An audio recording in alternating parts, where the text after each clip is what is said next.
네, 시편 1편 1절로 6절까지 말씀에 의지해서 율법을 즐거이 묵상하는도다라는 제목으로 말씀을 나누고자 합니다. 9월 달이 바뀌었죠. 벌써 8개월이 지났습니다. 2025년이 이제 한 4달 정도밖에 남지 않았습니다. 참 시간이 빠릅니다. 그래서 우리 9월 달은 주제가 바뀌었죠. 다시 말씀의 자리로라는 그런 주제를 가지고 우리 9월 달 또 말씀을 듣고 또 결단하며 나가려 합니다. 그 말씀의 자리로 문을 열면서 시편 말씀을 준비했습니다. 시편은 특이하게도 저자가 여러 명입니다. 모든 성경은 저자가 한 명씩이에요. 뭐 창세기도 저자가 모세고 이런 식으로 저자가 한 명씩인데, 이 시편은 여러 명의 저자들이 각 주제를 가지고 시를 지었다는 것입니다. 그래서 이 시편 같은 경우는 여러 명의 저자가 각 주제로 만든 150편의 시편들을 모아서 편집한 것이 시편이 됩니다. 그 중에 가장 많이 시편을 기록한 인물이 다윗이죠. 그리고 모세도 많이 기록하기도 했고요. 근데 이 시편에 주제들이 나와 있는데, 이 전체적인 주제를 아우르는 것이 바로 시편 1편이라 이야기할 수 있습니다. 시편은 시편의 문을 여는 서사와 같은 그런 서론 같은 말씀이기도 합니다. 그래서 하나님께서 이 시편을 통해서 우리에게 무슨 말씀을 하고 계신 건가? 큰 줄기를 보면 우리에게 길이 있다는 것입니다. 의인의 길이 있고 악인의 길이 있다는 것입니다. 근데 의인의 길은 어떤 길인지, 악인의 길은 어떤 길인지, 이 시편은 하나님을 찬양하면서 이 모든 것들을 자기의 신앙 가운데서, 상황 가운데서 고백하며 나가는 것들이 시편입니다. 물론 다윗 같은 경우도 의인의 길로 간다고는 했지만은 뭐 여러 번 넘어지기도 했죠. 뭐 살인죄, 간음죄, 교만 이런 것들이 있었습니다. 하지만 여전히 다윗은 하나님을 바라보며 의인의 길로 가는 모습이 시편의 여러 가지 그의 찬양을 통해서 나타나 있다는 것입니다. 그러면 시편 1편 같은 경우는 분명한 이 길이 무엇인지, 악인의 길과 의인의 길에서 말씀하고 있는데, 그 첫 번째 시작이 복 있는 사람으로 시작이 된다는 것입니다. 복 싫어하는 사람은 아무도 없겠죠. 복은 다 좋아한다는 것입니다. 성경에서는 복은 여러 가지 단어가 있겠지만 크게 두 가지를 나눌 수 있는, 첫 번째는 바라크라는 단어를 사용합니다. 바라크 많이 들어보셨죠? 쉽게 설명하면 축복합니다, 이게 바라크예요. 이 바라크라는 단어는 신적 권위를 가진 대리인에 의한 축복이 선포될 때, 이 바라크라는 단어는 내가 복을 줄 수 있는 게 아니라 내가 이 신의 의탁받아서 대신 복을 빌어주는 거, 이게 이제 바라크라는 단어입니다. 바라크는 언제 쓰였냐면요, 창세기 1장 28절에 하나님이 그들에게 바라크 복을 주시며 하나님이 그들에게 이르시되 생육하고 번성하여 땅에 충만하라, 땅을 정복하라, 바다의 물고기와 하늘의 새와 땅에 움직이는 모든 생물을 다스리라 하시니라. 이 하나님의 복을 주시며 이 복이 바라크예요. 또 대표적으로 어디에 쓰였냐, 민수기 6장 24절에 보면은 하나님께서 제사장들에게 백성들을 축복하라 이야기합니다. 여호와는 내게 바라크 복을 주시기를 원하며, 이게 바라크라는 단어입니다. 그래서 바라크는 하나님이 복의 근원이심을 표현하고 있어요.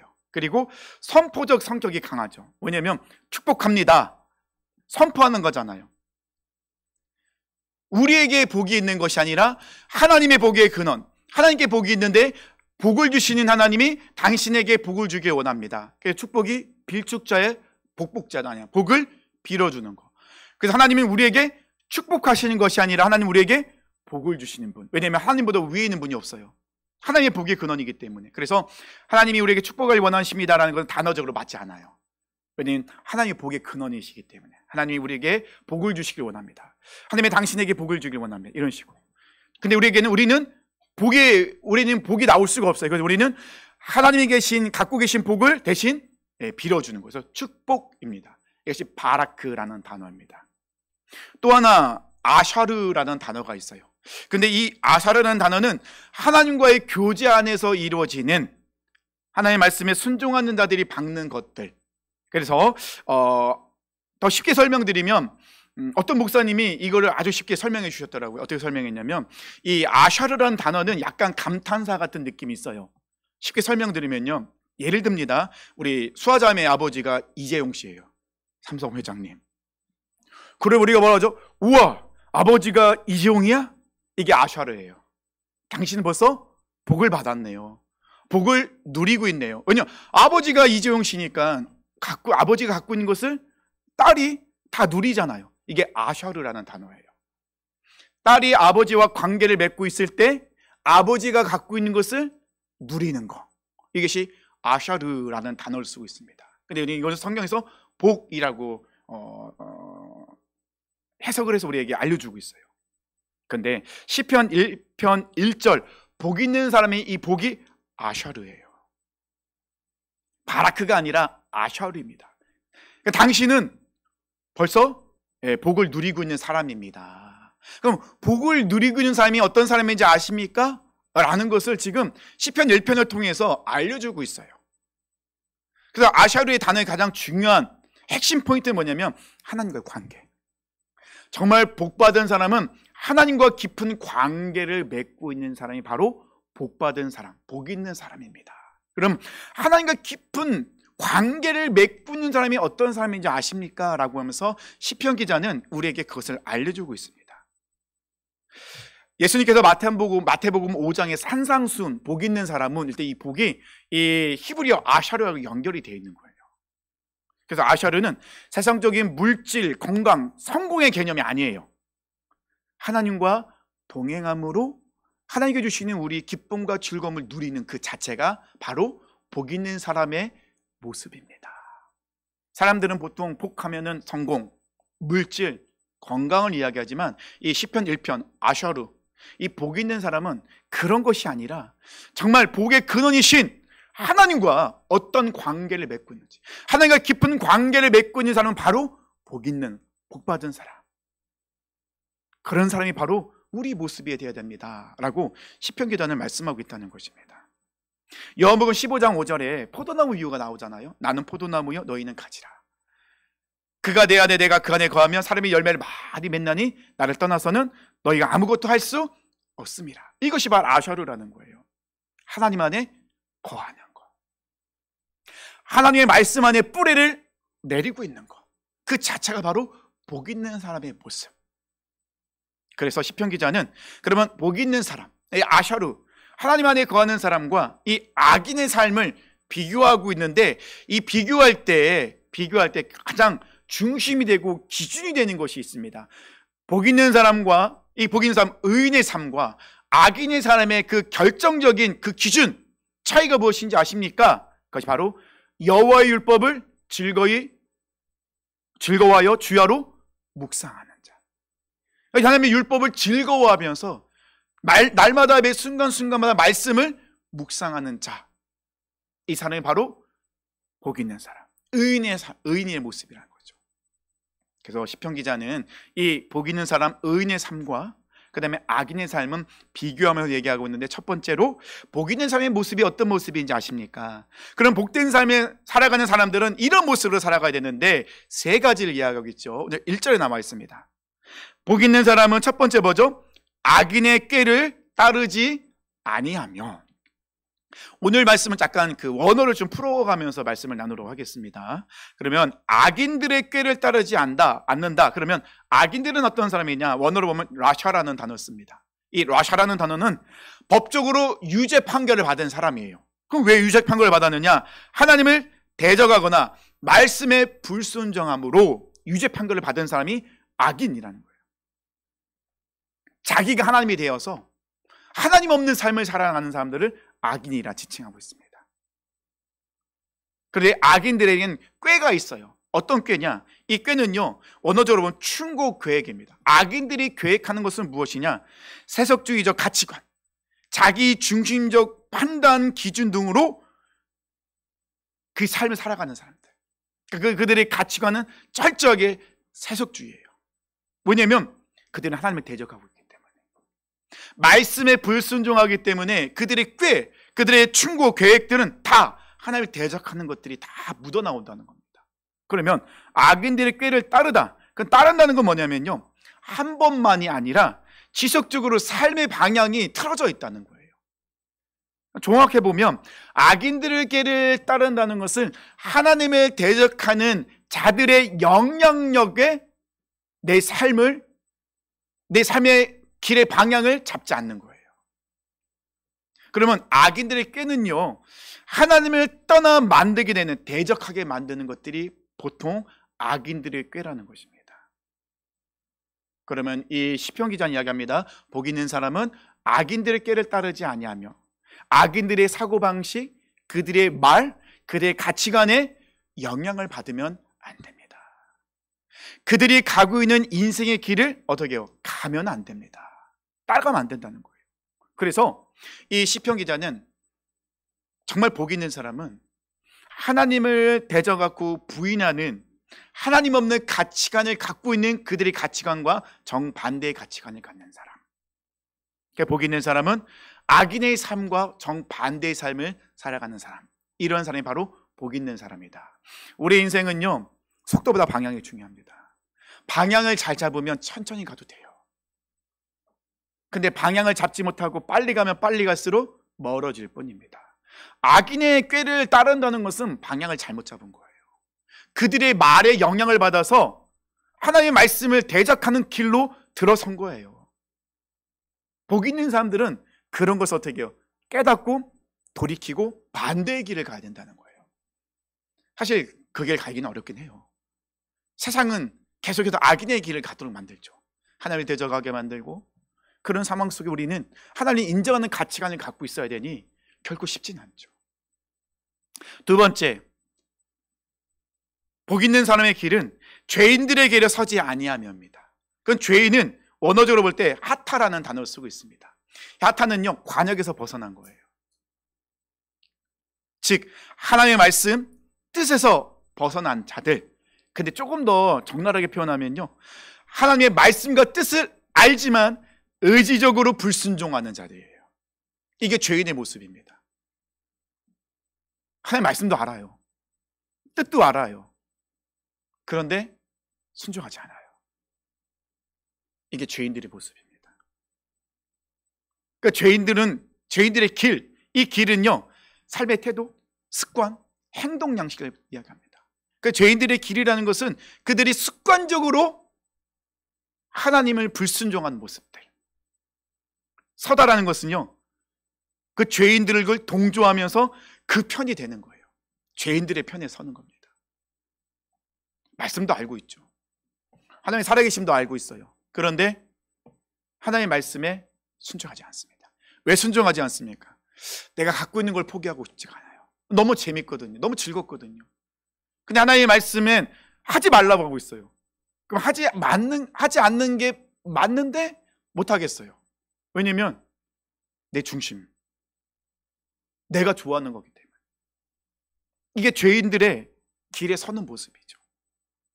그러니까 죄인들은요, 오로지 자기 중심적이에요. 자기에게 굉장히 자기를 중요하게 여기며 집중하고 있어요. 그러기 때문에 하나님의 말씀을 알지만, 뜻은 알지만 내가 좋아하는 거기 때문에 포기를 못해요. 내려놓지 못합니다. 예수님께서 말씀하셨죠. 너희가 나를 따라오거든 날마다 자기를 부인하고 자기 십자가를 지고 나를 좇을 것이다. 말씀하셨습니다. 제자의 모습입니다. 그리고 예수님 말씀하시죠. 너희는 좁은 문으로 들어가고 좁은 길로 가라. 그 길은 좁고 협착하여 가는 사람들이 없다. 그런데 이 죄인들은요, 좁은 문으로 들어가지 않습니다. 좁은 길로 가지 않습니다. 왜냐하면 그 길로 가면 포기하고 내려놓을 게 너무 많거든요.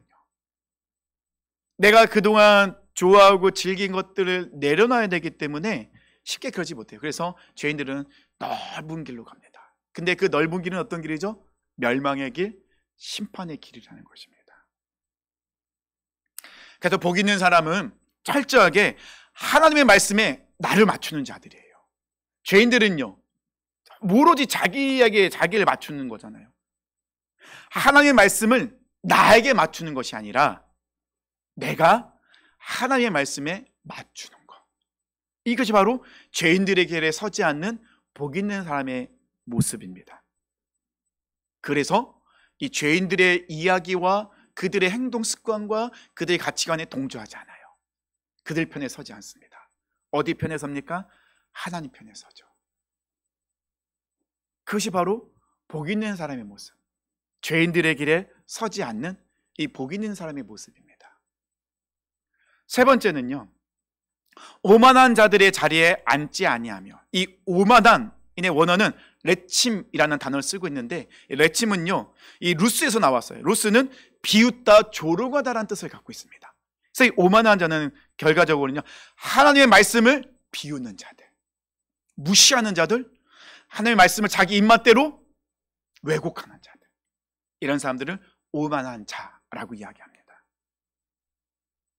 그러면 오만한 자들의 이 자리는요, 그들의 삶의 가치관, 이 관점을 공유하는 것, 하나가 되는 거예요. 그 자리라는 그 뜻에. 앉다라는 것은요, 거주하고 정착하다. 그러면 하나님의 말씀을 듣지도 않고 무시하고 조롱하는 그들과 하나가 되어서 교제를 나누는 것, 이것이 바로 오만한 자들의 자리에 앉는 거예요.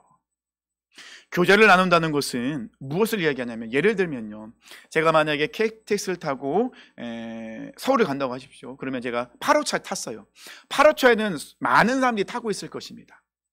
그러면 저는 8호차라는 그 장소에, 그 시간에 많은 사람과 같이 있었지만 그 사람과 저는 교제를 나눈 게 아니에요.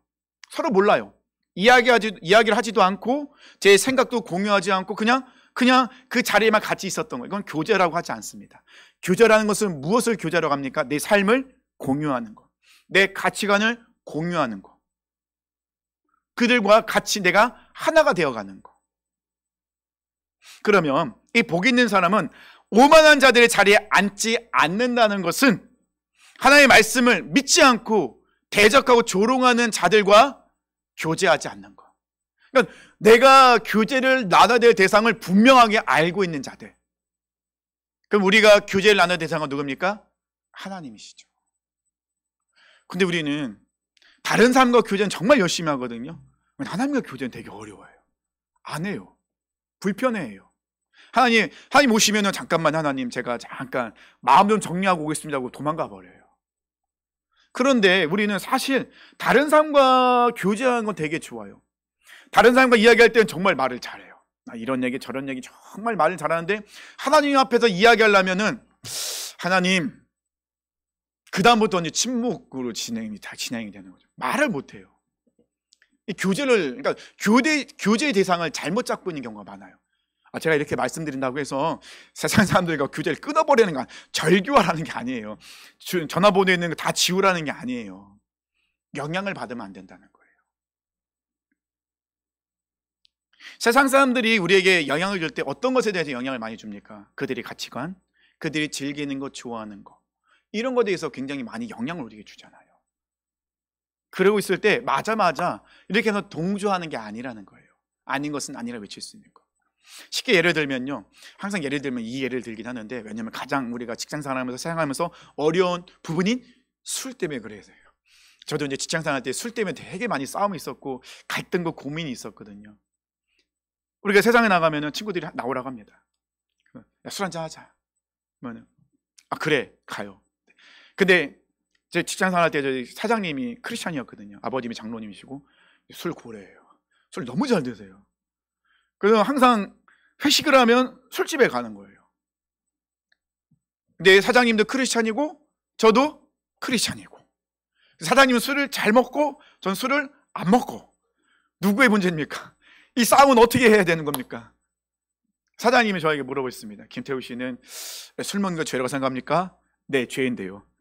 그 다음부터는 이제 대화 단절. 어려운 거예요. 누군가가 성경에 술을 취하지 말라고 했지 술을 먹지 말라고 하지 않았느냐라고 이야기합니다. 크리스찬이 그랬을 때, 맞아, 그래, 뭐 지금 한 잔 먹을 수도 있지, 예를 드는 거니까요. 그러지만 그런 상황 속에서 복 있는 사람 어떻게 이야기한다고요? 하나님은 술을 취하지 말라고 말씀하신 것은 술의 영향력에 들어가지 말라는 거지. 그래서 나는 술을 먹으면 내가 술의 영향을 받기 때문에 전 술을 먹지 않겠습니다 라고 거절할 수 있는 거. 이것이 바로 이 오만한 자들의 자리에 앉지 않는 것. 그것이 바로 하나님과 교제하는 자의, 복 있는 자의 모습이라는 것입니다. 예를 든 겁니다. 예를. 아셨죠? 여러 가지 우리의 삶의 모습 속에 여러 가지 모습들이 있을 겁니다. 우리 사랑하는 청년들이 이제 직장 생활을 하면은 사실 이 회식 문화 때문에 굉장히 어렵거든요. 굉장히 힘들기도 하고, 사실 술 안 먹어서 저는 영업을 했었는데 술 안 먹어서 놓친 것도 많습니다. 어려워요. 힘듭니다. 근데 복 있는 사람은 하나님께 기준을 두고 있기 때문에 말씀을 즐거워하며 주하로 묵상하기 때문에 그 영향력 안에, 하나님의 영향력 안에 하나님의 편에 서 있는 것입니다. 그래서 복 있는 사람은 2절 오직 여호와의 율법을 즐거워하며 그 율법을 주하로 묵상하는도다. 복 있는 사람이 되고 싶으면, 아니면 복 있는 사람은 이런 모습이 나타나야 돼요. 그 율법은 토라입니다. 토라는 이스라엘 백성들이 토라는 이 모세 오경을 이야기하고 율법을 이야기합니다. 근데 여기서 말하는 토라는요, 율법은요, 그 법조문 모세 오경만을 이야기하는 것이 아니라 하나님의 뜻, 성품, 기준, 이 담겨있는 모든 말씀을 지칭하는 것이 바로 율법, 토라입니다. 그래서 복 있는 사람은 하나님의 말씀을 어떻게 한다고요? 즐거워하며. 사실 제가 이슬 짓고 고백을 하는데요, 제가 말씀을 준비하면서 2절 즐거워하며 가장 마음에 걸렸어요. 내가 하나님의 말씀을 즐거워하고 있는가? 사실 우리가 말씀을 통독하고 있잖아요. 말씀을 통독할 때 전에도 한번 말씀드렸지만 말씀을 숙제처럼 읽을 때가 있어요. 담임 목사가 단톡방에 말씀 완료를 안 올리면 안 되잖아요. 올려야 되니까 막 숙제처럼 훅 이렇게 막 읽는 경우들이 많아요. 읽을 때는, 이 말씀 읽을 때 제 마음속에 말씀이 기쁨이 아니라 부담감으로 찾아와요. 그래서 2절 말씀, 여호와의 말씀을 즐거워하며가 저한테 너무 마음에 걸리는 거예요. 내가 하나님의 말씀을 즐거워하고 있는가? 내가 말씀을 읽을 때 정말 기뻐하고 있는가? 근데 이 즐거워하다의 원어는요, 기쁘다라는 단어도 있지만 갈망하다라는 단어도 있어요. 그러면 시편 기자는요, 복 있는 사람은 여호와의 말씀을 갈망하는 자라는 거예요. 갈망한다는 뭡니까? 갈증이 나는 거예요. 우리는 인생의 갈증을 느낍니다. 필요한 것이 많죠. 근데 우리가 갈증을 느낄 때마다 이 갈증을 채우려고 할 때가 많아요. 물질로 채우려고 하죠. 건강으로 채우려고 하죠. 자녀로 채우려고 하죠. 성공으로 채우려고 하죠. 행복으로 채우려고 하죠. 저는 가끔 힘들고 어려울 때는 유튜브에서 개나 고양이를 봅니다. 동물 영상을 봅니다. 근데 그런 것들은요, 보면은 내가 채워지는 것 같지만 사실 채워지는 게 아니에요. 속는 거죠. 우리의 인생을 채울 수 있는 게 아무것도 없어요. 근데 시편 기자는 알고 있었어요. 그 이야기합니다. 복 있는 사람은 내 인생의 갈증, 이 모든 걸 채울 수 있는 것은 아무것도 없고 단 하나, 뭐라고요? 말씀이구나. 이 말씀이 내 인생의 갈증을 채울 수 있구나. 그래서 시편 기자는 이야기합니다. 여호와의 율법을 즐거워한다. 갈망한다는 것입니다. 하나님의 말씀이 아니고는 내가 이 세상에서 살아갈 수가 없습니다. 말씀이 내 삶을 이끌어가고 말씀이 나를 채워주십니다. 그것이 바로 복 있는 사람의 모습이라는 거예요. 그래서 말씀에 어떻게 해요? 기쁨으로 반응하는 거예요. 말씀을 읽을 때마다 내 안에 채워지는 게 있는 거죠.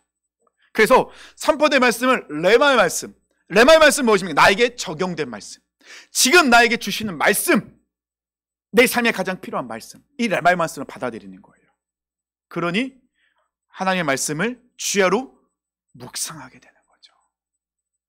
묵상한다는 것은요, 이 원어적으로 보면은 짐승이 되새김질하는 모습, 끊임없이 입으로 오물오물 씹으면서 완전히 소화가 될 때까지. 이 말씀, 이 묵상하다라는 말씀도 저에게 굉장히 찔리는 말씀이기도 했어요. 왜냐하면 제가 설교를 하기 위해서 말씀을 묵상하는 것 같았어요.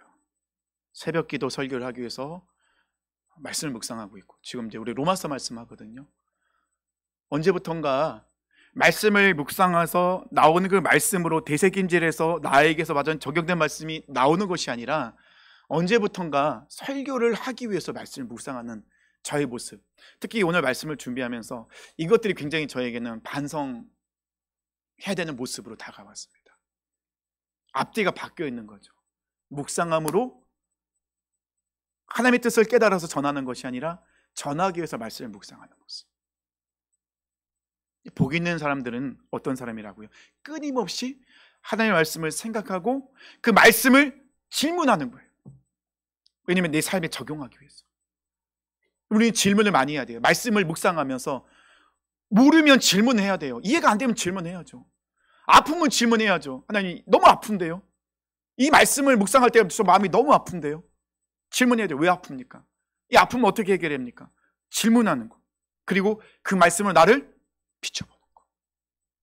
이것이 복 있는 사람의 모습이라는 거죠. 그래서 복 있는 사람은 말씀을 즐거워하며 말씀을 주야로 묵상하는 자.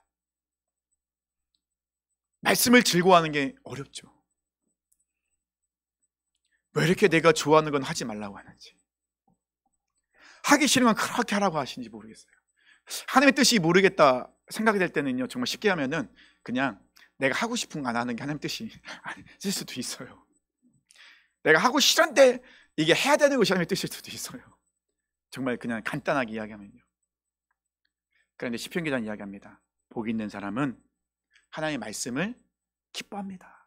말씀을 갈망하는 자입니다. 말씀을 끊임없이 묵상하는 자입니다. 그 말씀으로 끊임없이 내 스스로 질문을 던지는 거죠. 부끄럽지만 아프지만 말씀 위에 서 있는 거예요. 이것이 복 있는 자의 모습이죠. 그러면 이 복 있는 자의 이 결말도 중요하겠죠. 결말이 나옵니다. 3절이죠. 그는 시냇가에 심은 나무가 철을 따라 열매를 맺으며 그 잎사귀가 마르지 않음과 같으니 그가 하는 모든 일이 다 형통하리로다. 여기서 시냇가는요, 우리가 보통 생각하는 흐르는 개울을 이야기하는 것이 아닙니다. 언어적으로 이 시냇가는요, 인공적으로 인위적으로 만든 그런 관계수로 가뭄에 이 물을 끊임없이 흘려보내기 위해서 물을 가다 놓은, 그러니까 가뭄에도 물이 마르지 않는 그 곳을 이야기합니다. 그런데 복 있는 사람은 어떤 사람이라고요? 시냇가에 심은 나무. 심다라는 이 나무는요, 원어적으로는요, 수동태예요. 무슨 말이냐면요, 나무가 스스로 심겨질 수가 없잖아요. 포도나무가 막 걸어와서 여기 심어주세요. 자기가 땅 파고 들어가진 않잖아요. 누군가가 땅을 파고 그곳에 나무를 심어줘야 됩니다. 심겨져야 되는 거예요. 수동태입니다. 그러면 시냇가에 심은 나무가 된다는 건 뭡니까? 하나님이 우리를 말씀 안에 심으셨다는 거예요. 그 말씀은 어떤 말씀이죠? 시냇가예요. 가뭄에도 물이 마르지 않는, 계속해서 공급받을 수 있는 거. 그래서 철을 따라 열매를 맺으며, 말씀 안에 심겨졌기 때문에 열매가 맺혀지는 거예요. 나무가 스스로 열매를 맺는 것이 아니라, 남의 능력으로 맺는 것이 아니라 말씀 안에 뿌리를 두고 있기에 열매가 맺혀지는 거예요. 내가 열매를 맺을 수 있는 게 아니라 내가 말씀에 뿌리를 내리고 있으면 맺혀지게 된다는 거죠. 왜요? 생명의 그 말씀이 계속 공급되거든요. 그 말씀이 내 생각을, 내 말을, 내 인생을 이끌어가고 있기 때문에 열매가 맺혀지게 되는 거예요. 잎사귀가 마르지 아니함. 외적인 환경에도 불구하고 지속적으로 생명을 얻게 되니까요. 그러면 이 식물 같은 경우도 어떻습니까? 물을 주지 않으면 잎사귀가 금세 마릅니다. 그런데 물이 공급되면 어떻게 됩니까? 금세 다시 살아나게 되죠. 그래서 그런 사람은 어떻게 된다고 합니까? 모든 일이 다 형통하리로다. 이 형통은요, 모든 일이 잘 되는 뜻을 뜻하지 않습니다. 이 형통하다라는 단어는 차라흐라는 단어를 쓰고 있습니다. 근데 뜻은요, 뚫고 나간다, 돌진한다라는 뜻을 갖고 있습니다. 복 있는 사람은 환경에 무너지는 것이 아니라 이 환경을 어떻게 해요? 뚫고 나간다는 거예요. 왜요? 하나님이 함께 하시니까. 하나님이 역사하시니까. 그러기에 그 모든 걸 뚫고 나갈 수 있다는 것이죠. 그러니 말씀을 살아내는 이 복 있는 사람은 악인, 죄인, 오만한들과 함께하지 않기 때문에, 그거와 정반대의 삶을 살기 때문에 가뭄이 와도 물이 마르지 않는 곳에 심겨진 나무가 되는 거죠. 하나님께서 책임져 주시기 때문에 하나님께서 붙잡고 계시니 두려워하지 않고 요셉처럼 문제 앞에서 주님을 바라보며 주님과 함께하기에 돌파할 수 있는, 그런 반드시 언젠가는 하나님의 뜻을 이뤄내는 사람, 그런 자의 모습이라는 것입니다.